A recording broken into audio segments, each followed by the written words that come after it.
आज की इस वीडियो क्लास में हम पोटेंशियल एनर्जी निकालने वाले सिस्टम ऑफ चार्ज की इन एक्सटर्नल फील्ड में अगर हमारे चार्ज हो तो उनकी पोटेंशियल एनर्जी कितनी होगी। इससे पहले हम फाइंड आउट कर चुके हैं कि दो चार्ज है वो इंटरेक्शन में है या किसी इनफाइनाइट पॉइंट से किसी पॉइंट के ऊपर हम चार्ज को अक्यूमुलेट करते हैं तो वहां पे वर्क डन कितना होता है और उनकी पोटेंशियल एनर्जी कितनी होती है वो हम पहले निकाल चुके हैं। लेकिन उस केस में हमारे पास क्या था, एक्सटर्नल फील्ड नहीं था।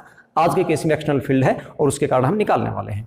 तो हम एक सिंपल वे से स्टार्ट करते हैं। हम दो चार्ज का कॉम्बिनेशन लेते हैं, एक अरेंजमेंट लेते हैं दो चार्ज का। इस प्रकार से हम कोऑर्डिनेट एक्सिस कंसीडर कर लेते हैं। एक बार ये जैसे हमने एक्स एक्सिस कंसीडर कर लिया और ये क्या हो गया वाई एक्सिस और ये कॉमन पॉइंट है। ओके, यहां से r1 डिस्टेंस के ऊपर एक चार्ज है q1 और r2 डिस्टेंस पे एक चार्ज है q2 और ये यहां पे ये जो फील्ड है इसको मैं इस प्रकार से एक बार लगा देता हूं। जहां पे ये कॉम्बिनेशन है मैं इस प्रकार से थोड़ी सी लाइनें लगा रहा हूं। इसका मतलब इसका क्या है कि यहां पे इलेक्ट्रिक फील्ड प्रेजेंट है पहले से। यहां पे क्या है, इलेक्ट्रिक फील्ड है और आपको पता है इलेक्ट्रिक फील्ड जो होता है वो पोटेंशियल होता है। इलेक्ट्रिक फील्ड के कारण पोटेंशियल होता है ना, तो यहां पे पोटेंशियल है और इस पोटेंशियल के अंदर ये अरेंजमेंट है। इसके हमें पोटेंशियल एनर्जी निकालनी है। कैसे फाइंड आउट करेंगे देखिए। तो इसको निकालने के लिए हम ऐसा कंसीडर करते हैं, ये जो चार्ज Q1 है तो कहां से तो आया होगा, तो मैं इसको ऐसे कंसीडर कर लेता हूं। अगर इस चार्ज को मैं Q1 से मैं यहां पे लेके आता हूं, कहां Q1 से इस पॉइंट के ऊपर अगर मैं लेके आऊंगा तो वर्क डन कितना होगा मैं वो फाइंड आउट कर लेता हूं। तो हम यहां पे स्टार्ट करते हैं, तो क्या लिखेंगे, work done in carrying charge Q1 from infinity to distance R1, इस R1 डिस्टेंस के ऊपर लेके आएंगे in external electric field, in external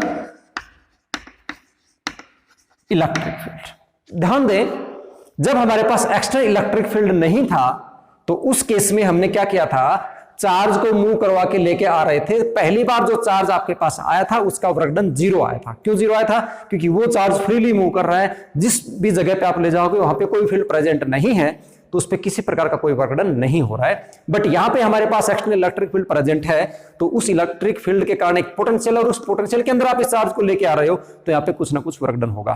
तो वर्क डन कितना हो जाएगा, तो आपके पास हो जाएगा, मैं इसको W1 बोल देता हूं, तो वो हो जाएगा charge Q into potential VR से रिप्रेजेंट कर देता हूं मैं, जहां पे क्या है, वेयर VR जो है is the electric potential due to external field. जो भी एक्सटर्नल फील्ड है उसके कारण जो पोटेंशियल है उसको कौन रिप्रेजेंट कर रहा है, VR जो है वो रिप्रेजेंट कर रहा है। ओके, तो VR को जब हम यहां तक लेके आए तो हमारे पास जो वर्क डन आया वो कितना है, W1 is equal to Q1, पहला चार्ज है Q1 into VR1। Okay, VR1 आपको पता चल गया, VR1 क्या है, जो एक्सटर्नल फील्ड है उसका पोटेंशियल है। ओके, सिमिलरली जब हम Q2 को लेके आएंगे तो क्या होगा, तो यहां पे हम लिख सकते हैं सिमिलरली जो W2 होगा वो किसके बराबर होगा। यहां ध्यान दीजिएगा आप, अब जो W2 हो रहा है वो इस फील्ड में जब आएगा, W जो Q2 चार्ज है उसको मैं यहां से लेके यहां तक लेके आऊंगा तो तब क्या होने वाला है, तब यहां पे एक तो एक्सटर्नल फील्ड है, एक्सटर्नल फील्ड इलेक्ट्रिक फील्ड के कारण एक्सटर्नल फील्ड है पोटेंशियल, एक तो उस पोटेंशियल में, दूसरा यहां पे Q1 चार्ज भी आ चुका है और Q1 चार्ज भी अपना फील्ड यहां पे लगा रहा है। तो इसका मतलब Q2 जो है अब दो फील्ड में मूव कर रहा है। Q2 एक तो एक्सटर्नल फील्ड में मूव कर रहा है प्लस एक Q1 का जो फील्ड है उसके अंदर। तो इन दोनों के जो बीच की डिस्टेंस है इसको मैं रिप्रेजेंट कर देता हूं R12 से। कैसे कर दिया, R12 से। सिमिलरली W2 जो है वो क्या हो जाएगा, सिमिलरली लिखने के बजाय मैं ऐसे लिख देता हूं, सिमिलरली में थोड़ा सा ठीक नहीं रहेगा क्योंकि यहां पे दो फील्ड हो गए हैं। तो हम कहेंगे यहां पे वर्क डन इन मूविंग, और कैरिंग लिखेंगे, मूविंग नहीं कैरिंग लिखेंगे, in carrying charge Q2 from infinity to R2। Infinity से कहां ले कह रहे हैं, R2 के ऊपर लेके आ रहे हैं, तो कितना वर्क डन हो जाएगा? W2 बराबर, यहां ध्यान देंगे आप, जब वो मैं यहां लेके आ रहा हूं तो एक तो एक्सटर्नल फील्ड है, तो एक्सटर्नल फील्ड के कारण तो मेरे पास कितना हो जाएगा? Q2 इंटू VR हो जाएगा। ओके, प्लस ये जो चार्ज है इसके फील्ड में भी आ रहा है, क्योंकि अब यहां पे इसको दो फील्ड मिल रहे हैं, एक एक्सटर्नल का और एक Q1 का, तो प्लस आपके पास हो जाएगा plus K Q1 Q2 divide by R1। कहां से फॉर्मूला है आपको अच्छे से पता होगा, जो वर्क होता है वो V इंटू क्यू होता है। तो यहाँ पे मैं W2 लिख रहा हूं, तो V किसके कारण है? पहले चार्ज के कारण है, तो इसका पोटेंशियल होगा K Q1 डिवाइडेड बाई इन दोनों का बीच का जो डिस्टेंस है R12 और इंटू दिस चार्ज क्या होगा? Q2, तो उसके कारण हुआ ये। ओके, टोटल वर्क डन हमें निकालना है, टोटल वर्क डन कितना हो जाएगा तो वो निकाल लेते हैं।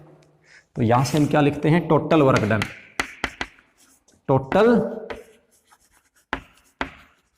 वर्क डन कितना है? Total work done W is equal to W1 plus W2 and that is equal to आपके पास हो जाएगा Q1 into VR plus Q2 into VR plus K Q1 Q2 divide by R12। ये हो गया आपके पास टोटल वर्क डन। और आपको पता है इस वर्क के कारण इनको हमने किसी पोजीशन दे दी इनको कोई, तो ये जो वर्क डन है ये स्टोर हो जाएगा in the form of the potential energy. So it can be written as U potential energy is equal to Q1 into VR plus Q2 into VR। आप सोच रहे हो कि VR में सेम क्यों लिखना दोनों में? क्योंकि दोनों सेम फील्ड में मूव कर रहे हैं, एक्सटर्नल इलेक्ट्रिक फील्ड है ना, उसका है R जो डिस्टेंस है वो, प्लस आपके पास हो जाएगा K Q1 Q2 divide by R12।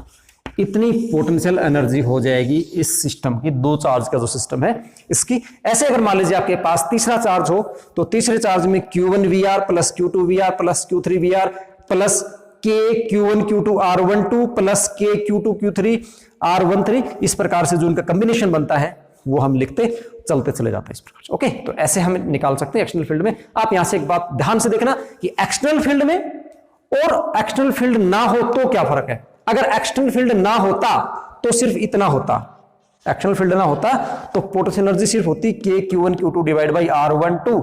But external field होने के कारण ये जो फैक्टर है एनर्जी के, यानी इतनी अमाउंट एनर्जी की और इसमें इंक्रीज हो जाती है।